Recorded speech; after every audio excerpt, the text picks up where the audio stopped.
Bien.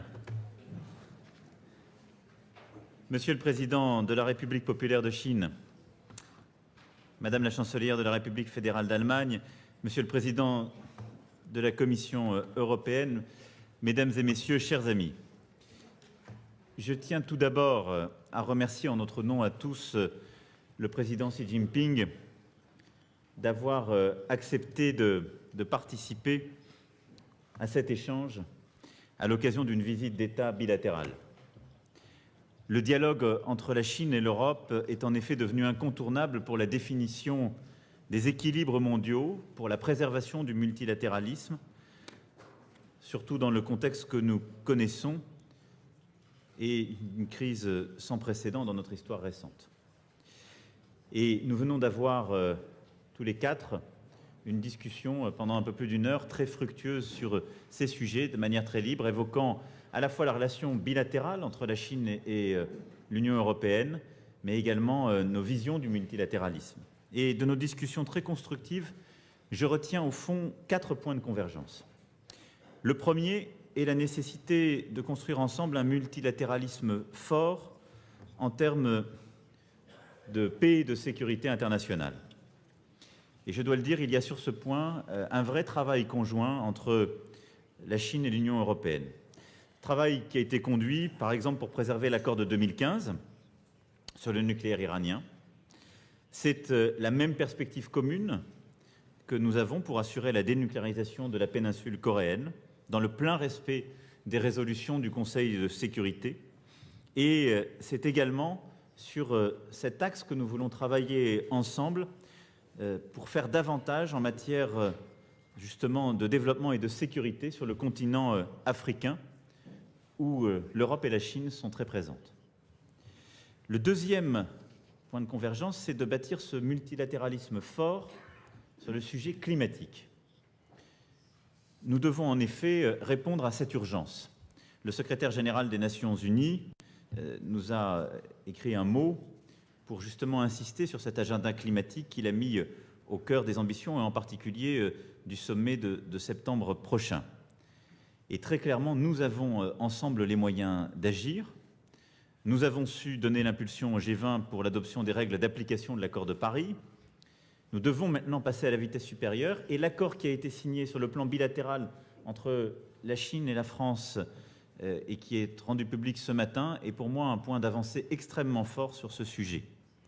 Et je veux vraiment remercier le président Xi Jinping des indications claires qu'il donne sur les ambitions de la Chine en matière de réduction justement des émissions de gaz à effet de serre, de volonté de s'engager dans des actions très concrètes sur des questions telles que le financement du développement ou encore la mise en œuvre de l'amendement de Kigali sur les HFC, ce qui est un point et un combat essentiel que nous voulons mener ensemble pour justement tenir nos engagements internationaux en matière climatique. Et l'Union européenne sera aussi présente pour assurer justement ce leadership, mais cet agenda climatique est pour moi, à côté des sujets de sécurité et de paix, un élément extrêmement structurant de ce multilatéralisme fort auquel nous croyons beaucoup et dont nous venons de parler.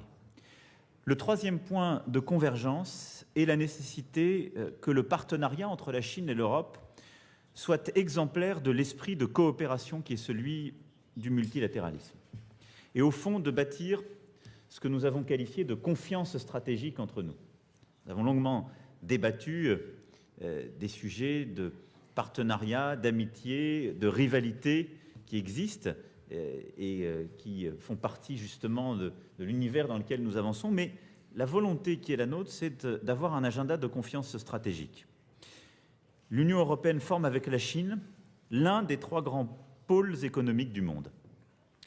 L'ouverture du marché européen a accompagné à cet égard la spectaculaire émergence de la Chine qui a sorti 700 millions de personnes de la pauvreté. Et ces progrès considérables ont dans le même temps engendré de profondes transformations et des tensions dans nos sociétés. Nous en avons fait l'expérience, nous les connaissons, avec des déséquilibres qui ont émergé sur le plan de la production ou des conséquences économiques et sociales, des tensions profondes qui font naître un besoin de protection légitime. Et je crois que notre volonté commune est d'éviter que la réponse à ces tensions ne soit dans la fracturation de l'ordre international commercial, dans une nouvelle conflictualité commerciale ou dans des politiques d'isolation ou de repli. Ce que nous voulons bâtir ensemble, c'est un cadre multilatéral rénové, plus juste, plus équilibré, et alors même que l'Union européenne est l'une des économies les plus ouvertes au monde, de pouvoir œuvrer ensemble dans les prochains jours lors du sommet Union européenne-Chine, avec le point de rendez-vous du G20 d'Osaka et dans les mois qui viennent, sur un agenda conjoint de modernisation du multilatéralisme commercial, pour, dans notre intérêt commun et dans celui de la planète, de bâtir de nouvelles formes de concurrence loyale et de bâtir justement ces nouveaux équilibres. Nous devons donc à cet égard accélérer les travaux qui sont actuellement menés entre la Chine et l'Union européenne sur la modernisation de l'OMC pour mieux répondre, dans un cadre coopératif, aux questions de transparence, de surcapacité, de subventions d'État et de règlement des différends. Et nous en avons la volonté, nous en avons longuement parlé. Et l'enjeu est aussi de démontrer dans les faits que la coopération rapporte plus que la confrontation et que nous avons plus à gagner à l'ouverture qu'à la fermeture. Là aussi, le partenariat entre l'Europe et la Chine peut et doit être exemplaire en aboutissant à des résultats tangibles lors du prochain sommet Union européenne-Chine, en particulier sur l'accord global sur les investissements et sur les indications géographiques. Et puis le quatrième axe, pour moi, de convergence de notre discussion, c'est la nécessité de renforcer notre dialogue pour une vision commune de l'avenir du multilatéralisme à travers les initiatives qui sont menées de part et d'autre. La Chine joue en effet aujourd'hui le rôle qui correspond à son rang et à sa puissance.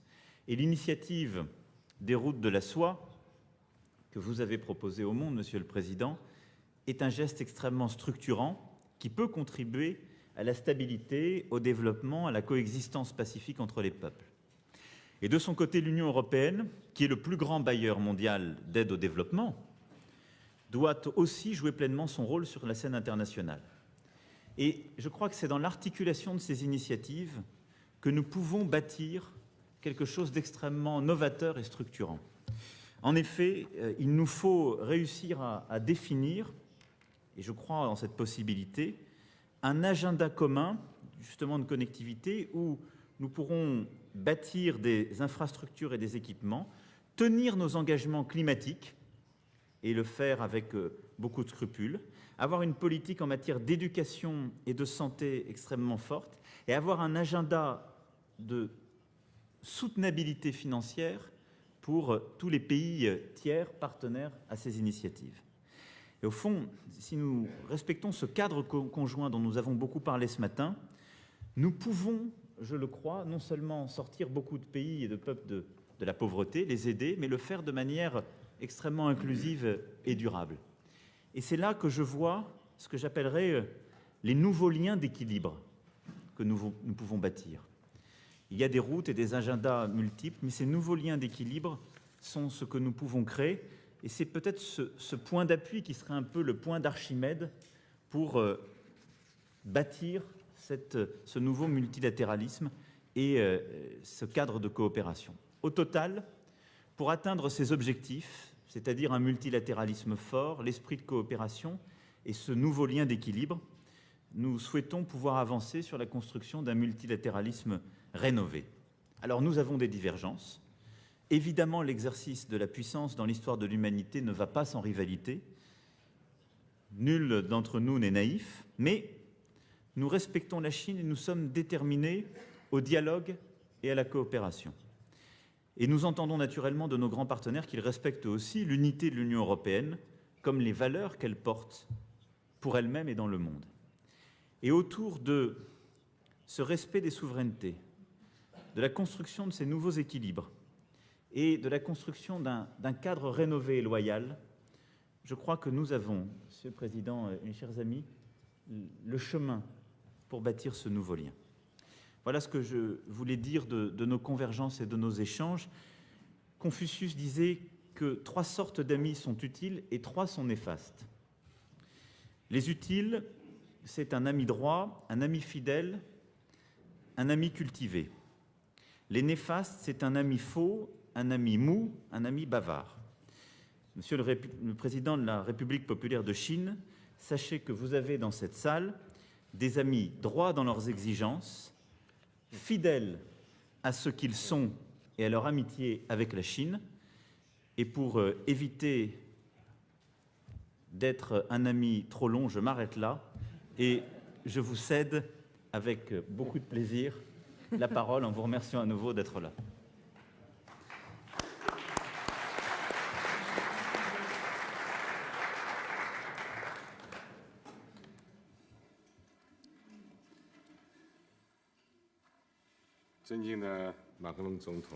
Monsieur le Président, Madame la Chancelière, Monsieur le Président de la Commission européenne, Mesdames, Messieurs, chers amis, en ce mois printanier de Paris de mars, Paris est plein de vie. J'ai le grand plaisir, à l'occasion de ma visite en France, d'être invité à la clôture du séminaire sino-français sur la gouvernance mondiale. Hier, les discussions constructives de ce séminaire ont donné des résultats positifs. Je tiens tout d'abord à adresser mes salutations cordiales à tous les participants et à exprimer mes félicitations pour le succès des travaux. Hier, j'ai eu aussi, pendant nos entretiens, des échanges de vues approfondis avec le président Emmanuel Macron sur la gouvernance mondiale et nous avons réalisé d'importants consensus. La Chine et la France sont toutes les deux acteurs importants dans la gouvernance mondiale. En ce qui concerne la préservation de la paix, de la sécurité et de la stabilité internationale, la sauvegarde du multilatéralisme et du libre-échange et le soutien à un rôle plus actif des Nations Unies et d'autres questions majeures, elles ont une large convergence de vues sur le plan politique et une base de coopération solide. Les deux pays, fidèles aux principes de respect mutuel, de confiance réciproque, d'égalité, d'ouverture, de tolérance et de bénéfices pour tous, défendent ensemble les normes fondamentales régissant les relations internationales, travaillent ensemble à l'amélioration de la gouvernance mondiale et constituent des forces importantes pour la préservation de la paix et de la stabilité mondiale et la promotion du progrès de l'humanité. Tout à l'heure, en plus d'une heure, nous avons une rencontre à 4 parties avec le président Emmanuel Macron, la chancelière Angela Merkel et le président Jean-Claude Juncker.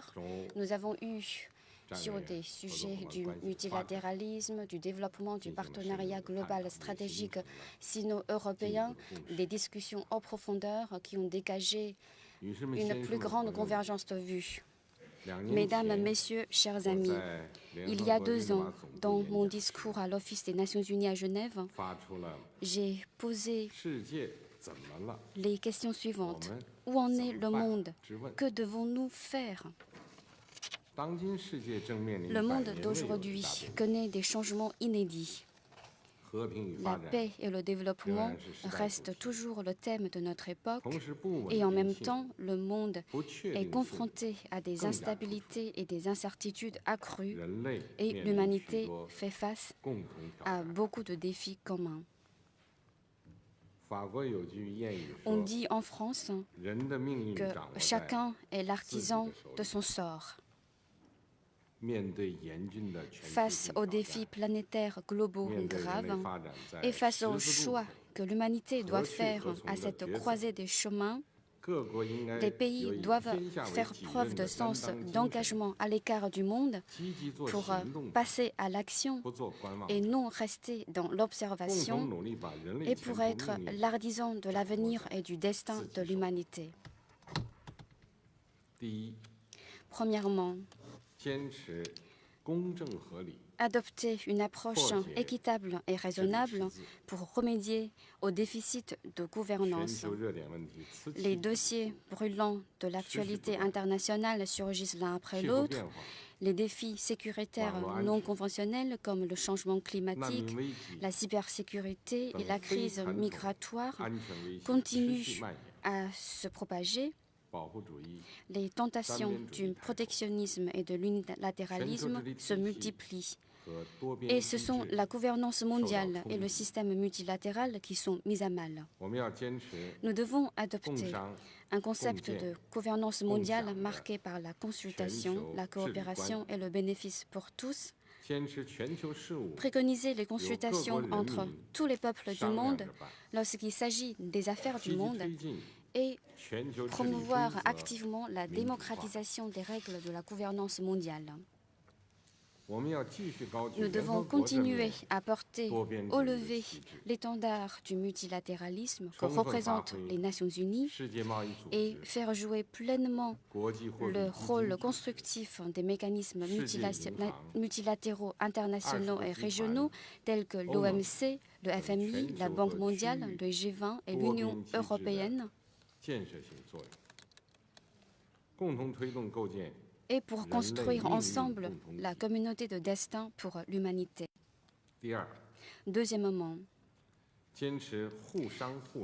préconiser les consultations et la compréhension mutuelle pour remédier au déficit de confiance.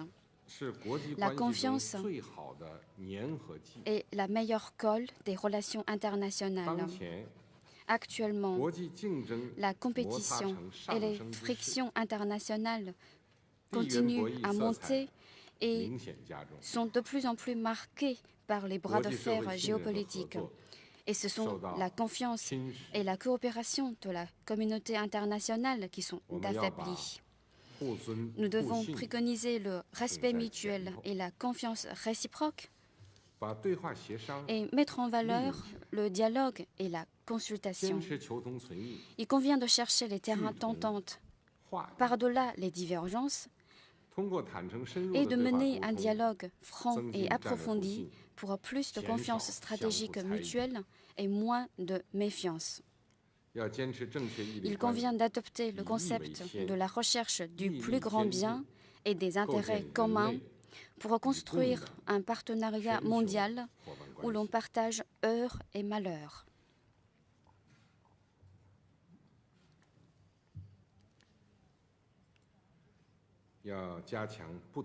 Il convient de renforcer les échanges et le dialogue entre différentes cultures afin d'approfondir la compréhension et l'acceptation réciproque et de promouvoir la connaissance, le rapprochement, la confiance et le respect entre tous les peuples du monde.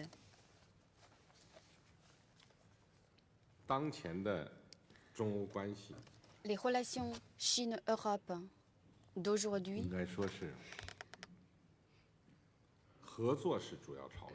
il faut dire qu'elles sont surtout marquées par la coopération. Certes, il y a des points de désaccord, il y a aussi de la compétition, mais c'est de la compétition positive. C'est la coopération qui est l'aspect principal et nous devons apporter de l'énergie positive. Nous sommes en train d'avancer ensemble. Il ne faut pas que la méfiance fasse en sorte qu'on ne cesse de regarder constamment en arrière, qu'on se méfie des partenaires qui sont à côté de nous, qu'on se méfie constamment des petits coups, des petits gestes de nos partenaires. C'est quelque chose de très important pour moi. Il ne faut pas avoir des inquiétudes derrière. Troisièmement, poursuivre la coopération pour remédier au déficit de paix. C'est le troisième déficit auquel il faut remédier. L'environnement sécuritaire où nous nous trouvons aujourd'hui reste inquiétant. Les conflits régionaux et guerres localisées s'éternisent. Le terrorisme continue à sévir et des populations civiles, y compris des enfants, subissent la souffrance de la guerre. Nous devons adopter un concept d'une sécurité commune, globale, coopérative et durable, rejeter les vieilles mentalités de la guerre froide et du jeu à somme nulle, ainsi que la loi de la jungle, Et nous devons valoriser la coopération en vue de la réalisation de la paix et de la sécurité. Il convient de régler les différends par des moyens pacifiques et de s'opposer au recours, aux menaces de recours à la force. Ce à quoi nous devons nous opposer, c'est de provoquer des conflits ou attiser des tensions pour ses intérêts égoïstes et de nuire aux autres pour son propre profit. Les pays du monde doivent s'engager ensemble sur la voie du développement pacifique pour réaliser une paix durable dans le monde. Quatrièmement, cherchez toujours les bénéfices partagés pour remédier au déficit de développement. La mondialisation économique est le moteur de la croissance mondiale. Aujourd'hui, les reflux anti-mondialisation continuent de monter et les effets négatifs du protectionnisme commercial ne cessent de se faire sentir. Les disparités de revenus et le déséquilibre géographique de développement sont déjà devenus les problèmes les plus aigus qui se posent à la gouvernance économique mondiale. Nous devons faire de l'innovation le moteur du développement pour trouver un mode de croissance dynamique. Nous devons renforcer la coordination pour créer un mode de coopération ouverte et gagnant-gagnant.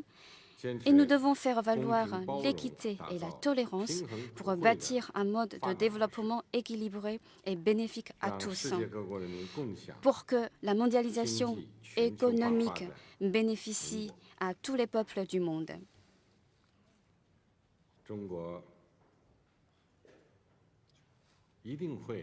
La Chine va certainement poursuivre la voie de la réforme et de l'ouverture, parce que cela fait 40 ans que la Chine est engagée dans cette voie qui a permis à la Chine des changements considérables.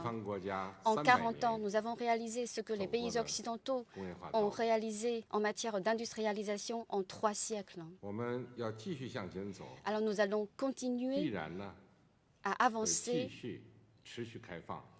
et cela implique que nous allons continuer à nous ouvrir et à élargir cette ouverture conformément aux exigences nouvelles de notre époque.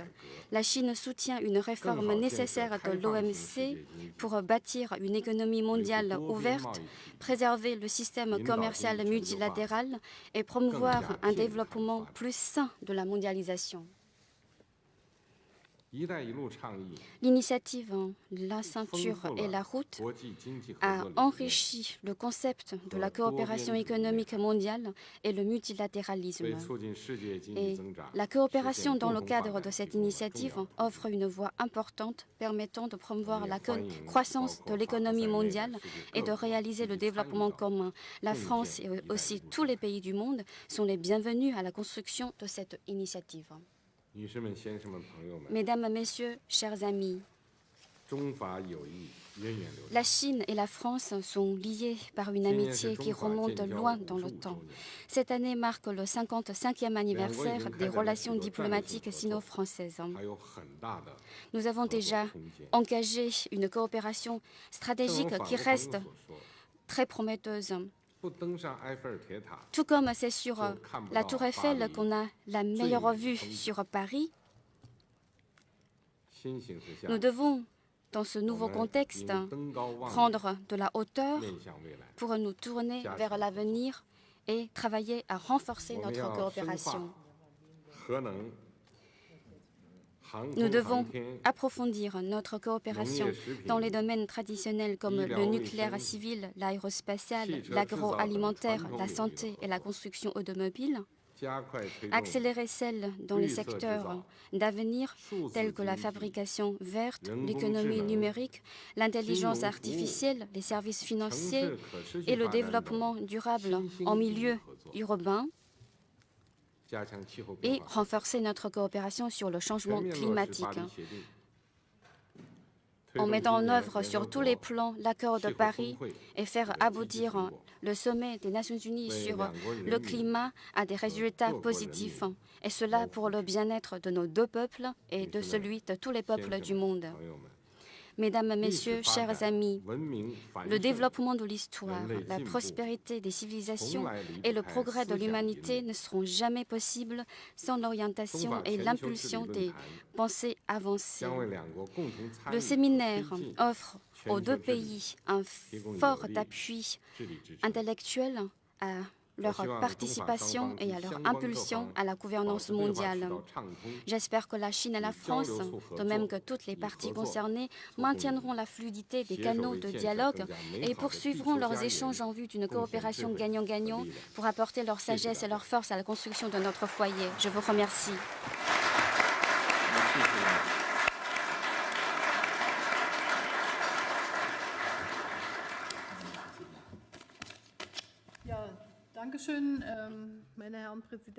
Merci, Messieurs les Présidents.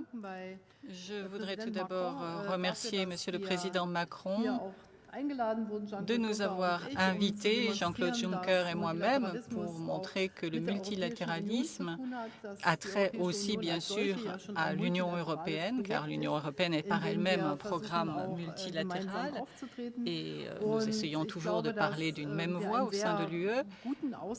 Je crois que nous avons eu ici un excellent échange dans le cadre de ce format, ce qui c'est venu compléter ce qui avait déjà été fait hier. Le multilatéralisme commence toujours par de bonnes relations bilatérales. Et les relations bilatérales entre l'Union européenne et la Chine ont joué un rôle important dans les discussions d'hier et d'aujourd'hui. Nous voyons qu'il y a une évolution très dynamique du monde. Les pondérations économiques, en particulier, évoluent assez rapidement. Et donc, il s'agit toujours de trouver un nouvel équilibre, ou comme l'a dit tout à l'heure Emmanuel Macron, un équilibre dans une période profondément troublée. En fait, nous avons bien sûr des partenariats stratégiques. On a parlé de concurrence et de rivalité. Il faut définir ces termes très clairement afin qu'il n'y ait pas de malentendu sur ce qu'on veut dire. De mon point de vue, la notion même de concurrence stratégique a une connotation tout à fait positive. Cela signifie que chacun doit faire des efforts dans cette concurrence pour prouver ses capacités et ses performances.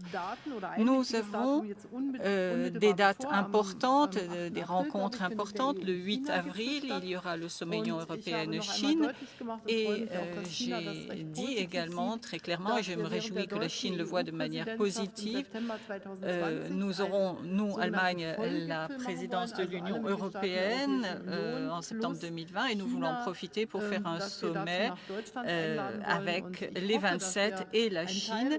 Nous inviterons donc la Chine et d'ici là, j'espère que nous aurons fait une partie du travail qui nous incombe, l'accord sur les investissements et d'autres points importants.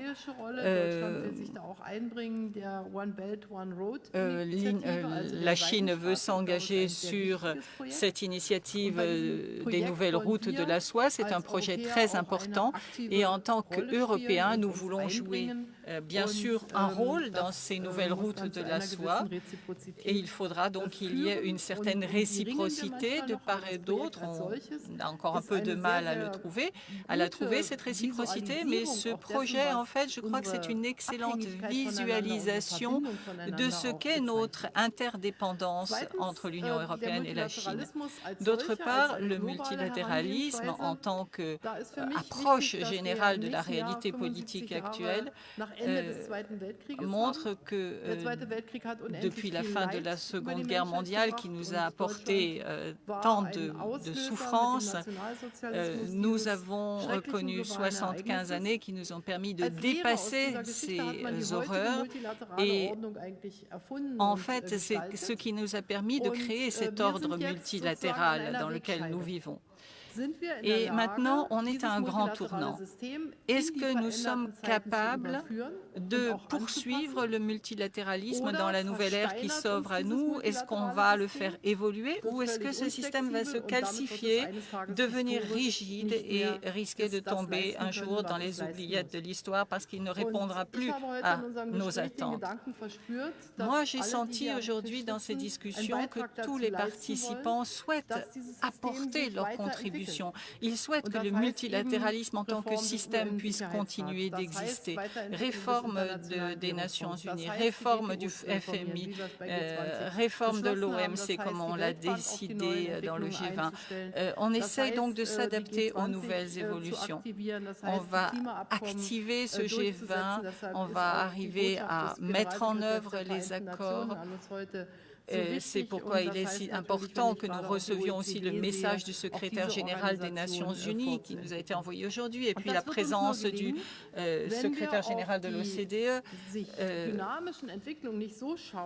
Donc, quand on regarde ces évolutions dynamiques, quand on comprend que la concurrence, ce n'est pas forcément l'un qui gagne, l'autre qui perd, eh bien, on s'aperçoit qu'avec le multilatéralisme, il est possible d'avoir une approche win-win.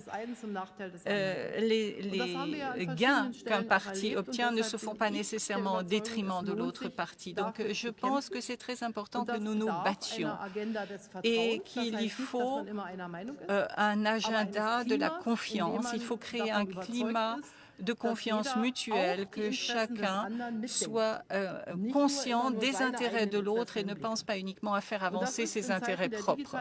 À l'époque de la numérisation, de la digitalisation du monde, c'est bien sûr un grand défi. Troisièmement, on a parlé aussi du triangle Union européenne-Chine, Europe. États-Unis, pardon. Ce multilatéralisme est bien sûr toujours très important. C'est pourquoi nous suivons toujours avec beaucoup d'intérêt les négociations commerciales entre les États-Unis et la Chine.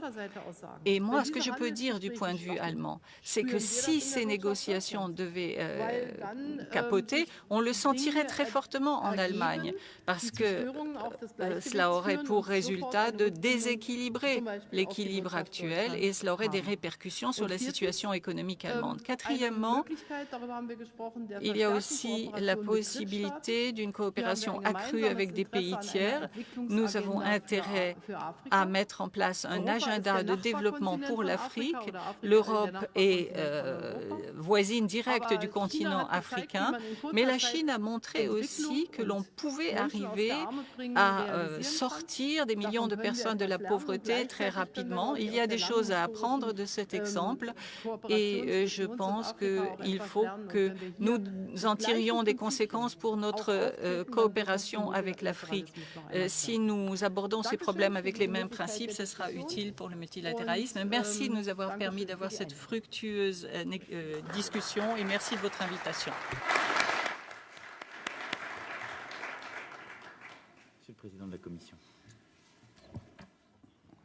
C'est bon, ça marche. La Commission et les nouvelles technologies, ça ne va pas ensemble. Monsieur le Président, Madame la Chancelière, je suis le dernier à m'exprimer. Non pas que je serai le dernier des amis de la Chine. Le contraire est vrai. Depuis ma première visite en Chine, Premier ministre de mon pays en 1996, je suis tombé amoureux de la Chine, tout comme mon ami Jean-Pierre Raffarin, pour le reste que je salue respectueusement et amicalement. Je ne sais pas pourquoi ça vous fait rire. C'est un ami de la Chine. Et le mien. J'aime, disait Blaise Pascal, les choses qui vont ensemble. L'amour de la Chine et l'amour qu'il a pour moi, c'est les deux amours qui vont ensemble. Celui qui aime trouve les mots justes et n'a pas besoin de long développement. Je serai donc bref. Je crois que la Chine et que l'Europe peuvent et doivent faire des grandes choses ensemble, pour nous-mêmes et pour le monde. Et nous devons le faire non pas dans un mode de confrontation, mais dans un mode de coopération confiante. Oui, il est vrai, nous sommes des partenaires stratégiques, nous sommes des compétiteurs intéressés aux performances de l'autre, et nous sommes des rivaux. J'ai appris que dans certains milieux chinois, on n'aime pas l'expression que nous nous voyons comme étant des rivaux de la Chine. C'est un compliment. C'est un compliment qui décrit, ensemble avec nos ambitions communes et avec la nécessaire compétition qu'il y a entre nous, l'esprit de nos relations.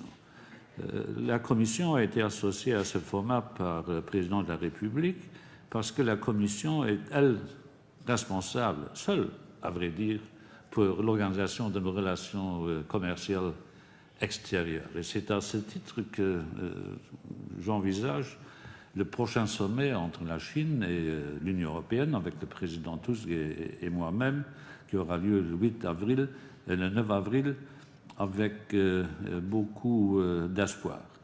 Parce que je voudrais que nous n'écrivions pas seulement des poèmes, mais que nous nous tenions à la mise en application des engagements que les uns et les autres nous avons contractés. Je voudrais donc que nous relancions les travaux du groupe de travail commun que nous avons établi avec nos amis chinois sur la réforme de l'Organisation mondiale du commerce. C'est nécessaire que Chine et Europe non pas joignent leurs forces, mais discutent de la façon dont il conviendra de réformer l'Organisation mondiale du commerce qui reste nécessaire et qui est irremplaçable et qu'il faut réformer pour que ne vienne pas le jour où elle sera remplacée par la force des choses et par la force des événements.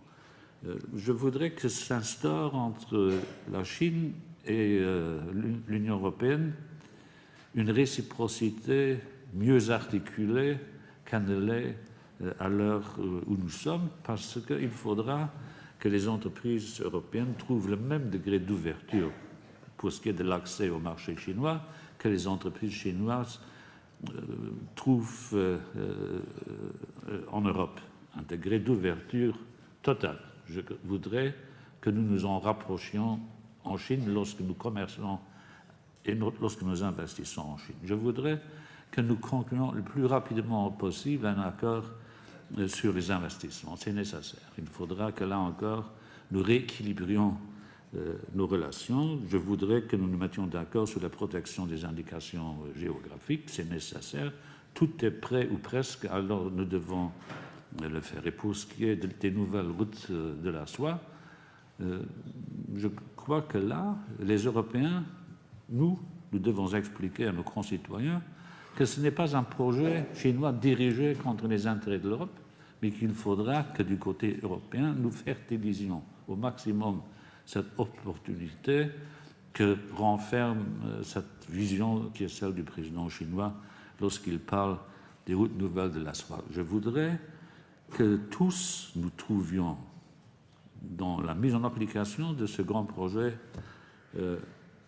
nos intérêts. Je voudrais que les investissements ne soient pas exclusivement chinois, mais qu'ils bénéficient aussi aux Européens, qu'ils bénéficient aux pays de transit. Si nous voulons faire des grandes choses ensemble, nous devons faire tout cela. Merci. Merci.